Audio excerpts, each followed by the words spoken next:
नमस्कार, news capital express में आपका स्वागत है। बुलेटिन की शुरुआत करते हैं खास खबरों के साथ। भोपाल से महापौर पद के लिए मालती राय का नाम फाइनल हुआ है। भाजपा प्रदेश अध्यक्ष ने किया ऐलान। भाजपा ने जारी किए हैं 16 से 13 महापौर प्रत्याशियों के नाम। इंदौर, रतलाम और ग्वालियर के प्रत्याशियों के नाम बाकी जल्द करेगी भाजपा। इन नामों का भी घोषणा। नगर निकाय के चुनाव में भारतीय जनता पार्टी मध्य प्रदेश की चुनाव समिति की जो बैठक हुई थी, उस बैठक में चर्चा के उपरांत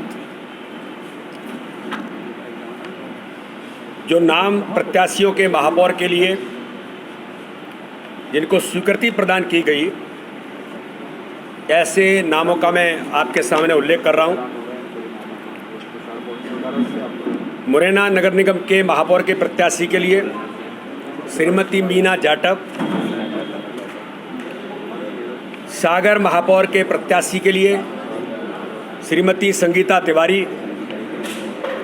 रीवा महापौर के प्रत्याशी के लिए श्री प्रबोध व्यास, सतना महापौर के प्रत्याशी के लिए श्री योगेश ताम्रकार, सिंगरौली महापौर प्रत्याशी के लिए श्री चंद्र प्रताप विश्वकर्मा, जबलपुर वहाँ के प्रसिद्ध चिकित्सक, जाने माने ऐसे सामाजिक कार्यकर्ता डॉक्टर जितेंद्र जामदार, कटनी से वहाँ के बहुत ऐसे कार्यकर्ता और लगातार पार्षद, तीसरी बार पार्षद श्रीमती ज्योति दीक्षित, छिंदवाड़ा से डॉक्टर श्री अनंत ध्रुवे, भोपाल से भारतीय जनता पार्टी की वरिष्ठ हमारी नेता और लगातार एक कार्यकर्ता की भूमिका में जो भोपाल के अंदर रही हैं, पार्षद रही हैं, ऐसी श्रीमती मालती राय, खंडवा से जो वहाँ के नगर निगम के अध्यक्ष रहे और एक प्रतिष्ठित परिवार, श्रीमती अमृता यादव, बुरहानपुर से श्रीमती माधुरी पटेल, उज्जैन से श्री मुकेश टटवाल और देवास से श्रीमती गीता अग्रवाल। ऐसे अभी 16 में से 13 महापौर प्रत्याशियों के नाम की आज मैं अभी घोषणा की है। मैं सभी प्रत्याशियों को बहुत बहुत शुभकामनाएं देता हूं। और इन प्रत्याशियों में ऐसे लोग हैं जिनकी समाज के अंदर उनकी योग्यता और प्रतिभा के आधार पर कार्यकर्ताओं की भूमिका को लेकर संगठन के प्रति प्रतिबद्ध होकर के काम करने वाले ऐसे कार्यकर्ता जो लगातार समाज में और संगठन में अपना एक महत्वपूर्ण स्थान रखते हैं। नगर निकाय के इस चुनाव में उनकी महापौर प्रत्याशी के तौर पर जो घोषित हुए हैं, चुनाव जीत करके मध्य प्रदेश के विकास में एक नए आयाम लिखने वाले कार्यकर्ता जो भारतीय जनता पार्टी के प्रत्याशी हैं। मुझे पूर्ण विश्वास है कि ये सभी प्रत्याशी ऐतिहासिक बहुमत के साथ इस चुनाव में जीत करके इतिहास बनाएंगे। मैं पुनः एक बार सभी प्रत्याशियों को बहुत बहुत शुभकामनाएं देता हूं। धन्यवाद। आज से शुरू हुई केंद्र सरकार की अग्निपथ योजना को लेकर मुख्यमंत्री शिवराज सिंह चौहान ने की बड़ी घोषणा। अग्निवीर जवानों को मध्य प्रदेश पुलिस की भर्ती में मिलेगा प्राथमिकता। युवाओं को सेना से जोड़ने देश की सुरक्षा के लिए शुरू हो रही है योजना। 45,000 नौजवानों को मिलेगा देश की सेवा का अवसर, साथ ही मिलेगा रोजगार। अग्निपथ योजना के अंतर्गत 25% अग्निवीर जवान 4 साल के बाद सेना में पूर्णकालिक जवान के तौर पर होंगे भर्ती। भारतीय सेना भारत का गौरव है और देशवासियों का अभिमान है। सेना के जवान हमारी हीरो हैं, रोल मॉडल हैं। युवाओं को भारतीय सेना से जोड़ने, देश की सीमाओं की सुरक्षा करने और भारत माता की एकता और अखंडता की रक्षा करने के लिए आज अग्निपथ योजना प्रारंभ करने की घोषणा की गई है।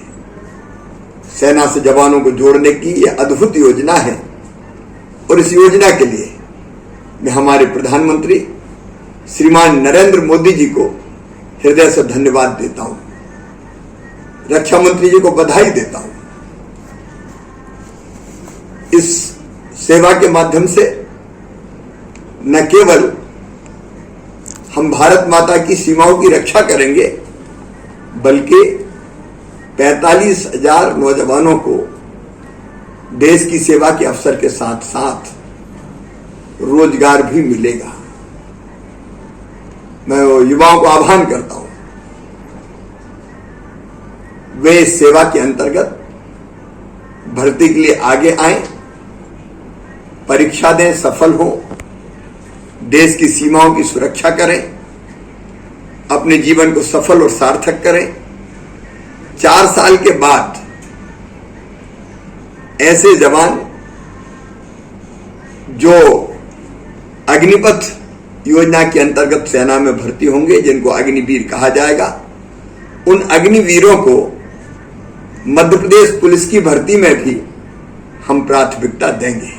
आखिरकार भारतीय जनता पार्टी ने लंबी उठापटक के बाद भोपाल नगर निगम के लिए महापौर पद का प्रत्याशी घोषित कर लिया। पार्टी ने वरिष्ठ नेत्री मालती राय के नाम पर मुहर लगाई है।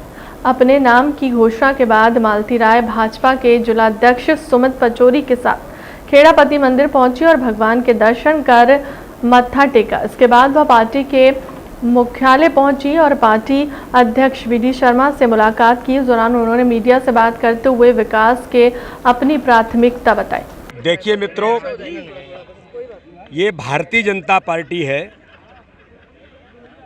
कि भोपाल जैसे महानगर के प्रत्याशी का जब वो चयन करती है तो एक ऐसा कार्यकर्ता जो जमीन पर सामान्य से सामान्य परिवार, जो पार्षद रहीं और हर छोटे से छोटे वक्त में भारतीय जनता पार्टी के लिए दिन रात एक करके काम करने वाला कार्यकर्ता। जैसे आपने राज्यसभा में देखा था कि राज्यसभा में एक सामान्य हमारी दलित बहन, जिसको राज्यसभा में वो भी एक पार्षद थी, भारतीय जनता पार्टी ने उनको सर्वोच्च सदन में भेजा। तो आज मुझे मेरे नेतृत्व पर हम सब लोगों ने मिलकर के भोपाल के महापौर की प्रत्याशी, एक सामान्य परिवार की मेरी बहन जो लगातार भारतीय जनता पार्टी के लिए दिन रात एक करके काम करती हैं, आज उनको अवसर दिया है भारतीय जनता पार्टी ने महापौर के प्रत्याशी के लिए। मुझे पूर्ण विश्वास है और मैं बहुत दावे के साथ ये कहता हूं कि भोपाल महानगर का ये जो चुनाव है, भारतीय जनता पार्टी 85 के 85 वार्डों के साथ महापौर का जो चुनाव होगा, वो ऐतिहासिक बहुमत से भारतीय जनता पार्टी भोपाल के अंदर जीतेगी और मध्य प्रदेश के अंदर इतिहास बनाएगी। क्योंकि ये जो कार्यकर्ता है, हम कैडर बेस्ड ऑर्गेनाइजेशन है, कार्यकर्ता भाव से हमारा एक एक कार्यकर्ता बूथ पर काम करने वाला कार्यकर्ता प्रत्याशी होता है और वही कार्यकर्ता चुनाव लड़ता है। इसलिए मुझे पूर्ण विश्वास है और मैंने कार्यकर्ताओं से अपील की है कि भोपाल में जरा कुछ लोगों का घमंड है, जैसे लोकसभा में घमंड को चूर किया था, इस महापौर के चुनाव में भी घमंड को चूर भारतीय जनता पार्टी करेगी। इसलिए आप चिंता मत करिए। जो लोकसभा में परास्त होकर के उन्हीं के सिपह सालार मेयर लड़ रहे हैं, इसलिए एक एक कार्यकर्ता मैदान में उतर गया है और ऐतिहासिक बहुमत के साथ मेरी बहन ये चुनाव जीतेगी। इसलिए मैं उनको बहुत बधाई देता हूँ, बहुत बहुत शुभकामनाएं देता हूँ। मैं मध्य प्रदेश के संगठन के रचयिता है, हमारे प्रदेश अध्यक्ष सम्माननीय वी.डी. भाई साहब का, मध्य प्रदेश के मुख्यमंत्री आदरणीय शिवराज सिंह चौहान जी का, भारतीय जनता पार्टी के वरिष्ठ नेतृत्व का, प्रदेश का, जिले का, मंडल का और बूथ स्तर तक के कार्यकर्ताओं का हृदय से धन्यवाद करती हूँ कि उन्होंने मुझ पर विश्वास करके भारतीय जनता पार्टी ने जो विश्वास किया है, मेरे हाथ में जो कमान दी है, मैं उस पर खरी उतरूँ और भारतीय जनता पार्टी का संगठन मेरे साथ है। भारतीय जनता पार्टी का संगठन चुनाव लड़ रहा है, इसलिए मैं सभी का सहयोग करूँ। कांग्रेस की प्रत्याशी जो है उसको आप कितना चुनौती मानती हैं फिर आप? ये भारतीय जनता पार्टी का संगठन चुनाव लड़ रहा है। कांग्रेस की जो प्रत्याशी हैं उनके ही महामहिम भोपाल में लोकसभा लड़ चुके हैं और उनको भारतीय जनता पार्टी के बूथ स्तर तक के कार्यकर्ताओं ने आईना दिखाया है। और वो भी महिला और ने वो भी दिखाया है। महिला ने दिखाया है। अखिल भारत हिंदू महासभा राष्ट्रीय अध्यक्ष श्री मुन्ना कुमार शर्मा और प्रदेश अध्यक्ष हरीश श्रीवास्तव की अनुशंसा पर मध्य प्रदेश कार्यकारिणी का गठन किया गया है। इसमें कार्यकारिणी प्रदेश अध्यक्ष राजेश कुमार जायसवाल इटारसी, प्रदेश सचिव मुकेश राठौर भोपाल प्रदेश कार्यालय, मंत्री प्रतीक गुप्ता भोपाल प्रदेश उपाध्यक्ष, प्रशांत साहू रायसेन प्रदेश उपाध्यक्ष, नंद किशोर पटवा सागर, श्रीमती शशिकला रेगवार प्रदेश उपाध्यक्ष, महिला मोर्चा इटारसी अशोक सिंह राजपूत प्रदेश मंत्री, भोपाल जिला महिला मोर्चा जिलाध्यक्ष देवास श्रीमती श्वेता तिवारी, विजय सिंह राजपूत जिला उपाध्यक्ष भोपाल सभी नवनियुक्त पदाधिकारियों को बधाई और शुभकामनाएं प्रेषित की। ये बड़े हर्ष की बात है कि मध्य प्रदेश की कार्यकारिणी और जिला दोनों को गठित किया गया है। यहाँ आज मध्य प्रदेश के कार्यकारिणी अध्यक्ष नियुक्त किए गए माननीय जायसवाल जी, राजेश जायसवाल जी, कार्यकारिणी अध्यक्ष अखिल भारत हिंदू महासभा मध्य प्रदेश, और महिला मोर्चे से उपाध्यक्ष शशिकला जी रायकवार इटारसी, और मुकेश राठौर जी सचिव मध्य प्रदेश, प्रतीक गुप्ता जी कार्यालय मंत्री मध्य प्रदेश, जयंत मालवीय जी होशंगाबाद से जिला मंत्री,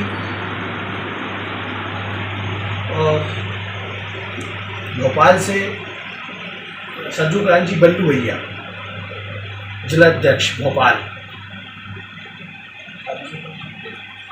विजय सिंह जी भोपाल जिले से उपाध्यक्ष, और होशंगाबाद से जिलाध्यक्ष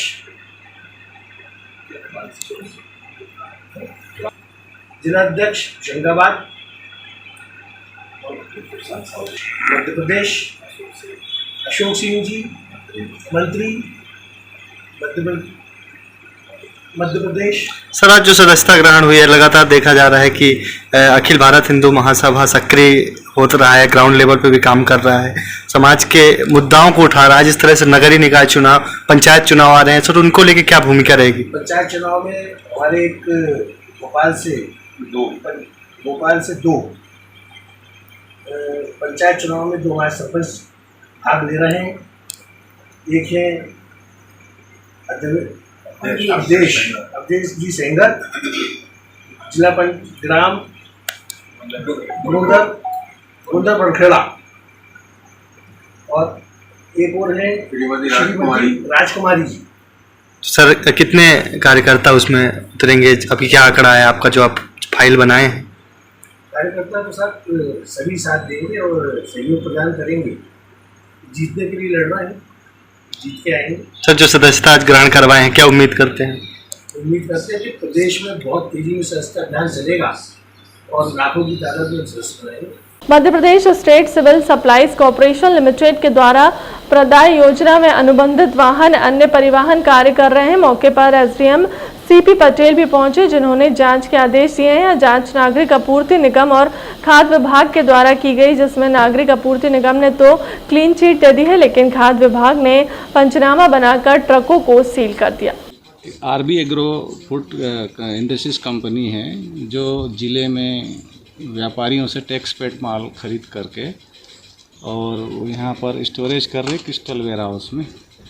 तो ऐसे इसकी शिकायत आई थी कि ये नागरिक आपूर्ति निगम के जो अनुबंधित वाहन है प्रदाय केंद्र के, उनके उपयोग इसमें ढोने में किया जा रहा।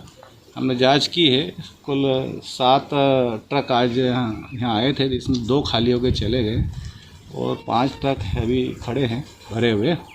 इसमें 2 ट्रक जो है, जिसमें MP09 HB 1566 और MP09 HF 8866, ये प्रथम दृष्टा जांच में अनुबंधित होना पाया गया है। जो इनके प्रदाय केंद्र के जो परिवहन करता है उनके अनुबंधित ट्रक है।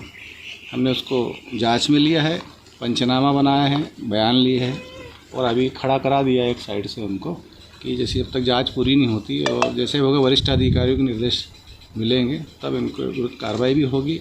और इनकी कार्रवाई, इनका एग्रीमेंट जो त्रुटि संगत अगर त्रुटि की है तो एमडी नान को विधिवत इसका रिप्लाई स्टेटमेंट बना के भेजा जाएगा और जो भी न्याय संगत कार्रवाई होगी वहीं से इसकी कार्रवाई। ये कब से चल रहा है सर ये ऐसा? ये तो अभी संज्ञान में आया है जस्ट अभी। इन लोगों से अभी तो पूछताछ नहीं की अभी अभी? तो हमारा लिफ्टिंग चल रहा है, 90% लोग लिफ्टिंग हो चुका है इसमें। सर एसडीएम साहब के द्वारा जांच की गई थी अभी कुछ देर पहले। उनके लिए जो भी नॉन के द्वारा जो दिखाए गए कागज़ दिखाए गए हैं, कुछ तो फर्जी कागज़ दिखाए गए हैं। जो कागज़ वास्तविकता थे वो आदेश कॉपी जो भोपाल से लिए हैं ओरिजिनल कॉपी वो नहीं दिखाए गए, तो उनको भी गुमराह करने का काम किया गया। नहीं, अभी मैंने खुद उनके रिकॉर्ड में वो देखा है। उनके जो ट्रक्स है उन ट्रक्सों की पूरी सूची जो है अनुबंधित जो उन्होंने करी और जो लिख के दिया है एमडी नान को और यहाँ पर अपने डीएम नान को, उसमें से 2 ट्रक अभी जो हमने रुकवा दिए ये अनुबंधित है और एक ट्रक जो है पूर्व में खाली होकर चला गया है। तो इसकी पूरी रिपोर्ट बना के कार्रवाई करेंगे जो भी न्याय संगत होगी। इसमें टोटल कितनी गाड़ियाँ लगाएंगी? इसमें 3 गाड़ियाँ जो आई है जो अनुबंधित है। 3 गाड़ियों के आधार पर यहाँ पर तो लगभग 100 दर्जन से ज़्यादा गाड़ी चल रही है। नहीं तो वो तो गाड़ियाँ अब उनका लिफ्टिंग भी चल रहा ना भाई, नान का लिफ्टिंग भी चल रहा है। कुछ गाड़ियाँ खाली होने भी गई है वेयर हाउस से। यहाँ पे आप आए हो, क्या मसला है? मुझे एडीएम साहब ने बुलाया था कि कुछ अनुबंधित वाहन जो है उससे द्वार प्रदाय कार्य को छोड़ के अन्य प्राइवेट परिवहन किया जा रहा है, तो इस संबंध में मुझे बुलाया था।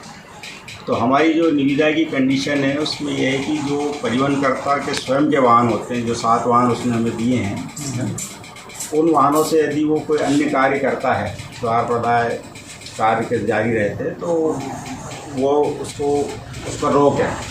लेकिन यदि अनुबंधित तीसरे व्यक्ति के वाहन हैं और उसने अनुबंध करके हमको दिए हैं, हमारे यहाँ चला रहा है, तो उस पर कोई प्रतिबंध नहीं है। उसका उपयोग वो कहीं भी कर सकता है क्योंकि वो उसके स्वयं के वाहन नहीं है।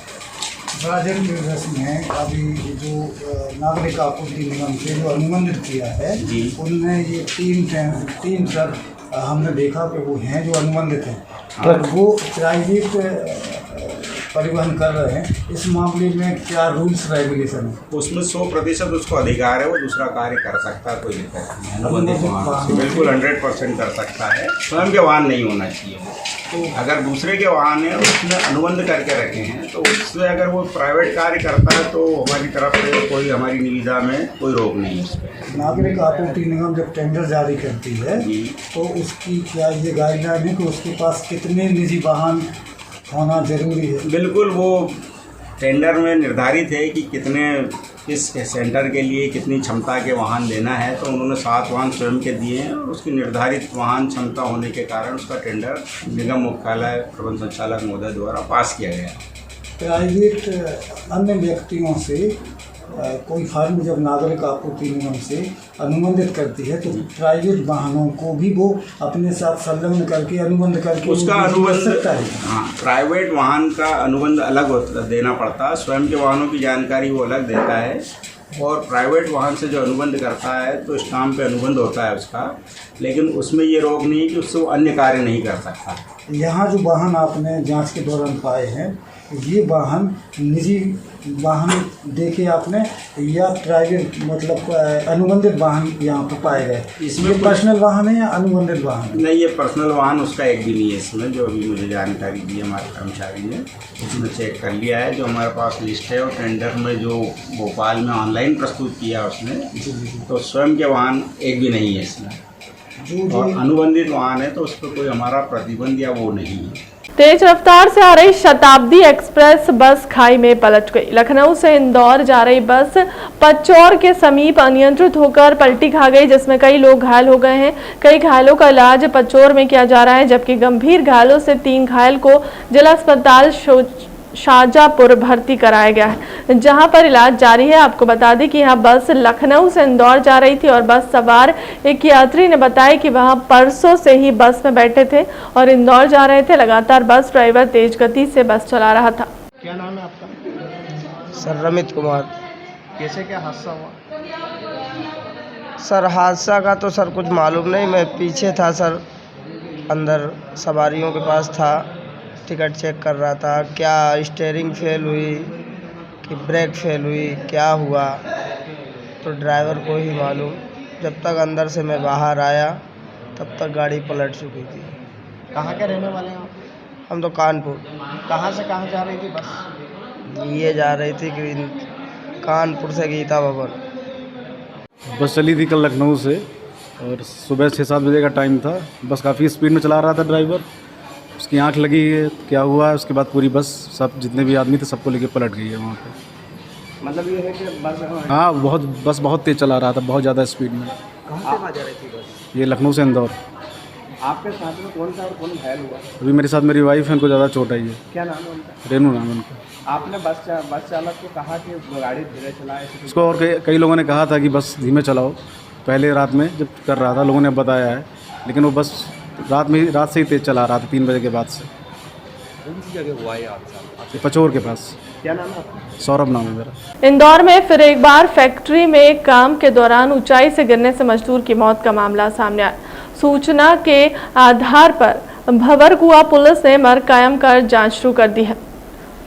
सूचना दी गई है कि इंदौर में प्रदेश के कई जिलों में आकर लोग काम करते हैं और काम करने के दौरान लापरवाही से लगातार मजदूरों की मौत का ग्राफ बढ़ रहा है। दरअसल सोमवार दोपहर जांच अधिकारी के अनुसार भंवरकुआं थाना क्षेत्र स्थित पालदा में दलिया बनाने वाली फैक्ट्री में काम करने के दौरान मुकेश नामक युवक की मौत हो गई। मृतक मूल रूप से देवास जिले का रहने वाला है।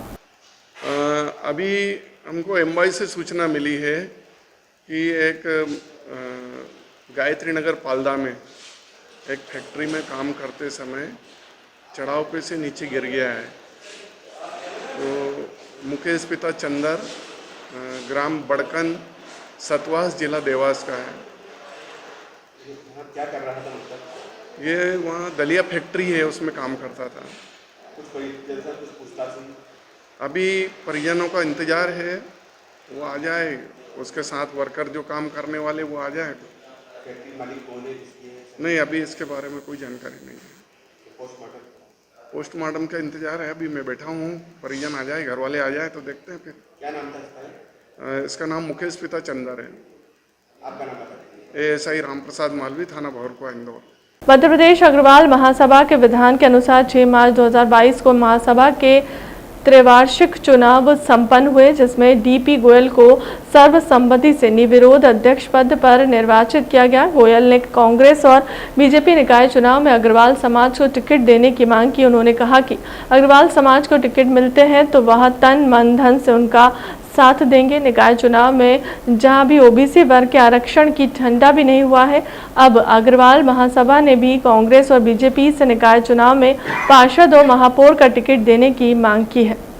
नमस्कार, मैं रश्मि अग्रवाल मध्य प्रदेश अग्रवाल महिला महासभा की प्रदेश अध्यक्ष हूं और आज हमारी जो प्रेस वार्ता है उसमें हमारा मुख्य एजेंडा जो है आज की प्रेस वार्ता का वो ये है कि आगामी नगरीय निकाय चुनाव में हमारे अग्रबंधुओं को हमारी संख्या के हिसाब से ज़्यादा प्रतिनिधित्व का हर पार्टी मौका दे, अवसर प्रदान करे। और हम सभी से निवेदन करते हैं कि हम सभी सबसे ज़्यादा टैक्स पेयर हैं अग्रवाल इस देश के लिए। हम सबसे बड़ा व्यापारी वर्ग है। जितना बढ़ चढ़ के हम इन चीज़ों में आगे हैं, कम से कम 25% राजनीति में हमें आगे आने का अवसर दिया जाए। हमारी आज कई अग्रवाल बहनें हैं जो पार्षद के लिए, महापौर के लिए दावेदारी कर रही हैं। हर पार्टी से मेरा निवेदन है, करबद्ध निवेदन है कि हमारी उन बहनों को, हमारे अग्रबंधुओं को एक अवसर जरूर प्रदान करें ताकि हम भी राजनीति में और सत्ता में बराबर की जनभागीदारी दिखा सके। धन्यवाद। नाम डीपी गोयल है, मैं अध्यक्ष मध्य प्रदेश अग्रवाल महासभा। किस उद्देश्य को लेकर ये प्रेस वार्ता रखी गई है? देखिए, मध्य प्रदेश अग्रवाल महासभा का आज जो प्रेस वार्ता रखी गई है उसका उद्देश्य एकमात्र यह है कि महासभा पूरे प्रदेश में अग्रवाल और अग्रवाल समाज जो है उनके शंकाओं का समाधान और घर घर की महासभा बनाने के लिए महासभा ने आज ये कॉन्फ्रेंस रखी है। हम बहुत सारी योजनाएं हर अग्रवाल परिवार के लिए ला रहे हैं। एक परिवार को एक ही छत के नीचे सारे जितनी भी उनकी प्रॉब्लम है वो सब हम दूर करेंगे। दूसरा हमारा ये नेटवर्क है कि जितने हमारे समाज के जो कमज़ोर वर्ग के छात्र हैं उनको हम एजुकेशन के लिए सुविधा उपलब्ध कराएंगे। मेधावी छात्रों को हम उनको पारितोषिक देंगे। इसके अलावा हम जितने भी मध्य प्रदेश भर के अंदर जैसे कर सलाहकार, ज्योतिष और दूसरे प्रकोष्ठ हमने बनाए हैं जिनके माध्यम से वो घर बैठे अपनी पूरी जानकारी ले सकता है। एक हमने ये सरकार से मांग करी है कि भगवान श्री अग्रसेन जी की छुट्टी की सार्वजनिक छुट्टी घोषित की जाए। पिछले कई सालों में ये छुट्टी रही है। और दूसरी ये मांग करी है कि सन 2010 तक अग्रसेन जी का पाठ कक्षा 7वीं में पढ़ाया जाता था, उसको फिर से पुनः चालू किया जाए। फिलहाल क्लब तक की खबरों में इतना ही। देश दुनिया की तमाम बड़ी खबरों के लिए बने रहे हमारे चैनल के साथ। नमस्कार।